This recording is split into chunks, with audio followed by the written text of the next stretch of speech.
दोस्तों, क्या लंबे समय का जो डिप्रेशन, एंजाइटी, जो पैनिक है, वो चाहे 5 साल पुराना हो, 10 साल पुराना हो, 15 साल पुराना हो, 20 साल पुराना हो, क्या उसको पूरी तरह से जड़ से उखाड़ा जा सकता है? तो दोस्तों, मैं आपको पूरी तरह से एक्सप्लेन कर रहा हूं कि किस तरह से लंबे समय की इस प्रकार की मानसिक परेशानी को किस तरह से हम जड़ से उखाड़ें। मैं हूं आपका दोस्त डॉक्टर कन्हैया, बीकानेर, राजस्थान से। दोस्तों, मैं आप लोगों के साथ में एक एग्जाम्पल शेयर कर रहा हूं जो 50 साल के व्यक्ति और पिछले 20 सालों से वो ट्रीटमेंट ले रहे थे, और इस ट्रीटमेंट के अंदर उनको रिलीफ था, आराम था, लेकिन फिर भी लाइफ के अंदर छोटी छोटी जो भी प्रॉब्लम्स होती थी उनके कारण उनका जो स्ट्रेस लेवल है वो फिर से बढ़ जाता और उनको बीच बीच में प्रॉब्लम होने लग जाती। अच्छा, जो छोटी छोटी जो चीजें उनके साथ में जो हो रही थी, जो प्रॉब्लम्स क्रिएट हो रही थी, उन्हीं के कारण उनका जो डिप्रेशन, जो उनका पैनिक था, वो बना रह रहा था, जिसके कारण वो बाहर नहीं निकल पाए। दोस्तों, मैंने आप लोगों के साथ में बहुत सारे वीडियोस में शेयर किया है कि जो भी मानसिक परेशानी पैदा होती है, जो भी मानसिक परेशानी होती है, उसके दो तरह के फैक्टर होते हैं। एक तो स्टार्टिंग फैक्टर होते हैं और दूसरे मेंटेनेंस फैक्टर होते हैं। स्टार्टिंग फैक्टर जिसके कारण वो परेशानी शुरू होती है, और मेंटेनेंस फैक्टर जिसके कारण वो परेशानी बनी रहती है। अगर हम मेंटेनेंस फैक्टर्स को सही नहीं करते, करेक्ट नहीं करते, तो हमारी जो परेशानी है वो लगातार बनी रहती है। जब इन सज्जन के ऊपर वर्कअप स्टार्ट किया गया, सीबीटी की प्रैक्टिस इनके ऊपर स्टार्ट की गई, तो हमें बहुत सारे डिस्फंक्शनल थॉट्स मिले, जिसके कारण इनका जो डिप्रेशन है वो मेंटेनेंस फैक्टर्स के कारण बना रह रहा था, वो ठीक नहीं हो पा रहा था। मतलब वो पूरी तरह से बाहर नहीं आ पा रहे थे अपनी उस प्रॉब्लम से। अच्छा, इनके जो डिस्फंक्शनल थॉट्स जो थे, जिनको करेक्ट किया गया और जिसके बाद ये पूरी तरह से बाहर आए इससे, वो डिस्फंक्शनल थॉट्स में से कुछ एग्जांपल मैं आप लोगों के साथ में शेयर कर रहा हूं। जैसे इनका जो स्टेटमेंट था कि सर, मैं ठीक तो होना चाहता हूं, मैं नॉर्मल तो होना चाहता हूं, लेकिन मेरे परिवार का कोई भी व्यक्ति मुझे ठीक नहीं होने देता। तो यहां पर एक तो ये जो है, ये एक प्रकार का डिस्फंक्शनल एनालिसिस है, रॉन्ग एनालिसिस है। भाई, आपकी जो प्रॉब्लम है, उस प्रॉब्लम के लिए अपने सारे फैमिली मेंबर्स को ब्लेम कर देना।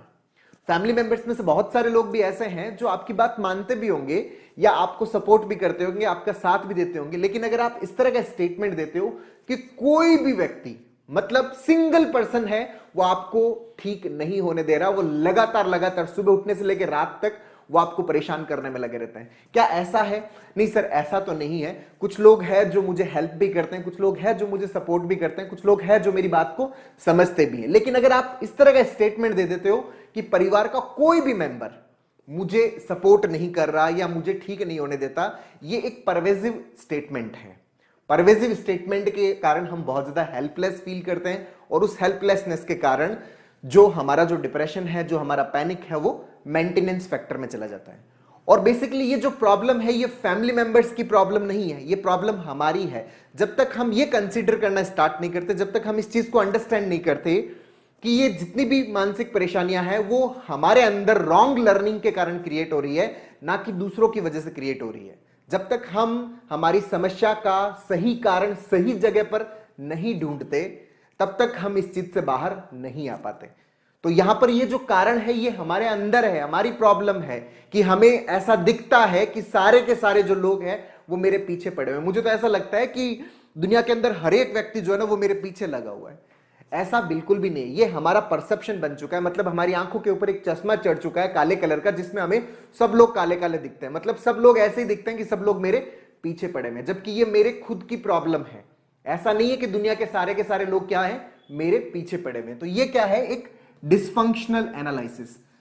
ये जो पैसिमिस्टिक स्टेटमेंट है, ये जो नेगेटिव स्टेटमेंट है, इसके जो हमारे अंदर पैटर्न्स बने हुए हैं, जब तक हम इसको ब्रेक नहीं करेंगे, जब तक हम इसको डिस्प्यूट नहीं करेंगे, जब तक हम इसको तोड़ेंगे नहीं, जब तक हम इसको चैलेंज नहीं करेंगे, ये जो स्टेटमेंट है, ये स्टेटमेंट करेक्ट नहीं होगा। तो हमने इसको मोर रियलिस्टिक, मोर एडेप्टिव वे में डिस्प्यूट करना उनको सिखाया कि भाई ऐसा बिल्कुल भी नहीं है, प्रॉब्लम जो है वो हमारे अंदर है, प्रॉब्लम एक्सटर्नल नहीं है, लोगों के अंदर प्रॉब्लम नहीं है, लोग अपनी लाइफ में मस्त है। आप भी अपनी जो प्रॉब्लम है, जो आपकी जो रॉन्ग लर्निंग है, उस रॉन्ग लर्निंग को सही हमें करना पड़ेगा। अगर हम उस रॉन्ग लर्निंग को सही नहीं करेंगे, तो फिर ये जो हमारी प्रॉब्लम है, ये किस में चलती रहेगी? मेंटेनेंस फैक्टर के अंदर चलती रहेगी। अच्छा, दूसरा उनका डिस्फंक्शनल एनालिसिस क्या था कि मैं मेरे परिवार वालों को कोई भी जो सलाह देता हूं, वो मेरी सलाह नहीं मानते, उनको मेरी सलाह माननी चाहिए। मैं एकदम सही सलाह देता हूं, उनको मेरी सलाह माननी चाहिए, और वो जब मेरी सलाह नहीं मानते तो मेरा दिमाग खराब हो जाता है। भाई, क्यों सलाह माननी चाहिए? आपने सर इसलिए माननी चाहिए क्योंकि मैं उनको सही सलाह दे रहा हूं। सही की जो परिभाषा है आपकी अपनी सही की परिभाषा है, और सामने वाला जो सही है उसके सही की परिभाषा अलग है। जो आप उसको सलाह दे रहे हो, अगर वो सलाह उसके सही की परिभाषा में सेट होती है तो वो आपकी बात मानेगा, और अगर उसके सही में आपकी जो सलाह है वो सेट नहीं बैठती तो वो आपकी बात को नहीं मानेगा। तो हम सभी के सही की जो डेफिनेशन है वो अलग अलग है, इस चीज को हमें बहुत अच्छे से समझना होता है। अदरवाइज हम ये कंसीडर करने लग जाते हैं कि मैं तो देखो एकदम सही हूं, मैं तो सही सलाह दे रहा था, मैं तो उसकी हेल्प ही करना चाह रहा था, मैं तो उसकी मदद ही करना चाह रहा था, लेकिन उसका जो परसेप्शन उस चीज के लिए उसका डिफरेंट है।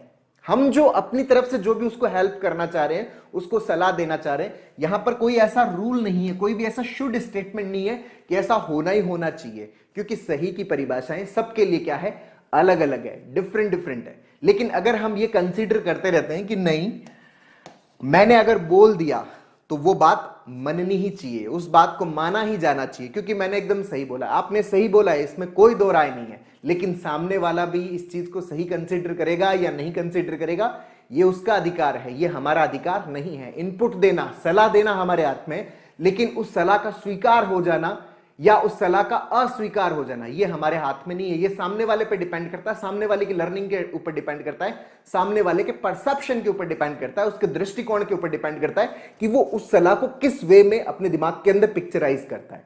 तो ये क्या है, हमारा डिस्फंक्शनल एनालिसिस है। जब तक हम इन डिस्फंक्शनल एनालिसिस को करेक्ट नहीं करेंगे, इस तरह के बहुत सारे डिस्फंक्शनल एनालिसिस जो हम लोगों ने करेक्ट करवाए, इस तरह के जो डिस्फंक्शनल एनालिसिस अगर हम करेक्ट नहीं करेंगे, क्योंकि ये रूट कॉज है जिसके कारण हमारा जो डिप्रेशन है, हमारा जो पैनिक है, हमारा जो फोबिया है, हमारा जो फियर है, हमारी जो हेल्पलेसनेस है, जिसके कारण हम हमारे काम को नहीं कर पा रहे, दिमाग में हर वक्त स्ट्रगल चल रहा है, ओवर थिंकिंग चल रहा है, उससे हम लोग बाहर नहीं आ पा रहे। हमें इन सब के पैटर्न्स को चेंज करना पड़ेगा, इन सब को हमें चैलेंज करना पड़ेगा, डिस्प्यूट करना पड़ेगा, तोड़ना पड़ेगा, ब्रेक करना पड़ेगा। अच्छा, यहां पर भी ये बात है कि क्या हमेशा ऐसा होता है कि उनकी सलाह नहीं मानी जाती? नहीं, ऐसा तो नहीं होता, कई बार सलाह मान लेते हैं, लोग भी मान लेते हैं।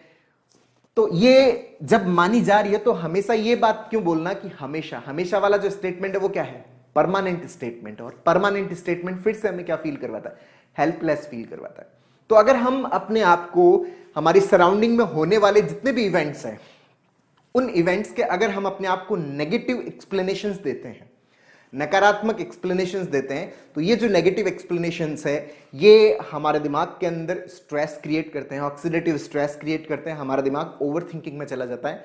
और जब आपका ऑक्सीडेटिव स्ट्रेस रहता है तो आपके दिमाग के अंदर केमिकल इम्बैलेंसिंग होती है, और उस इम्बैलेंसिंग के कारण हमारे अंदर फिर सिम्टम्स क्रिएट होते हैं, मूड रिलेटेड सिम्टम्स है, मन खराब सा रहता है, उदास सा रहता है, घबराहट सी होती है, बेचैनी सी होती है, दिमाग के अंदर ओवर थिंकिंग चलती रहती है, पूरे दिन शरीर के अंदर एक अजीब सी सुस्ती, थकावट सी बनी रहती है, कभी धड़कन बढ़ गया, कभी नींद का प्रॉब्लम हो गया, कभी गैस्ट्रिक प्रॉब्लम हो गया, आसपास के जो एनवायरमेंट उसके साथ में हमारा मन नहीं लग रहा, कनेक्ट नहीं हो पा रहे। अच्छा, यहां पर हम जो मेडिसिन यूज कर रहे हैं उस इम्बैलेंसिंग को तो ठीक कर देगा, लेकिन ये जो एनालिसिस का जो तरीका है, हमारे सराउंडिंग में जो भी इवेंट्स हो रहे हैं उस एनालिसिस के तरीके को अगर हम करेक्ट नहीं करेंगे, तब तक हम इस प्रॉब्लम से पूरी तरह से बाहर नहीं आ पाएंगे। अगर हमें बाहर निकलना है तो हमें हमारी प्रॉब्लम की जड़ को भी पूरी तरह से मिटाना पड़ेगा, और जड़ को मिटाने के लिए हमें हमारे जो एनालिसिस है, हमारे जो न्यूरल पैटर्न्स है, उन न्यूरल पैटर्न्स को भी प्रॉपर तरीके से करेक्ट करना पड़ेगा। तभी हम, चाहे कितना ही लंबा डिप्रेशन क्यों ना हो, चाहे कितना ही लंबा पैनिक क्यों ना हो, चाहे कितनी ही लंबी एंजाइटी क्यों ना हो, उसको हम पूरी तरह से जड़ से उखाड़ पाएंगे। दोस्तों, हम लोगों ने जो ये नेगेटिव न्यूरोनल पैटर्न्स है, जो ये नेगेटिव बिलीफ्स है, इनको किस तरह से हम इजीली डिस्प्यूट करें, किस तरह से हम जो मिस्टेक्स कर रहे हैं उसको आइडेंटिफाई करें, इसके ऊपर सीबीटी का एक पूरा स्टेप बाय स्टेप लर्निंग का एक कोर्स लॉन्च किया है, जिसका लिंक नीचे डिस्क्रिप्शन में दे रखा है। उसको आप अपने अंदर इंस्टॉल करके अपने जो माइंड के प्रति जो लर्निंग है, अपनी जो प्रॉब्लम के प्रति जो अपनी इंसाइट है, उसको और ज्यादा मजबूत कर सकते हो।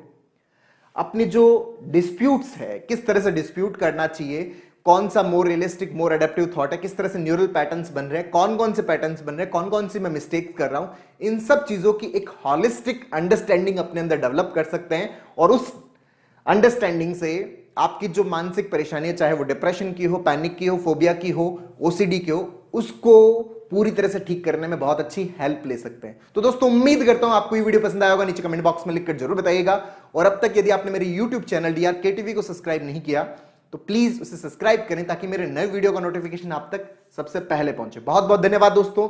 जय हिंद, जय भारत।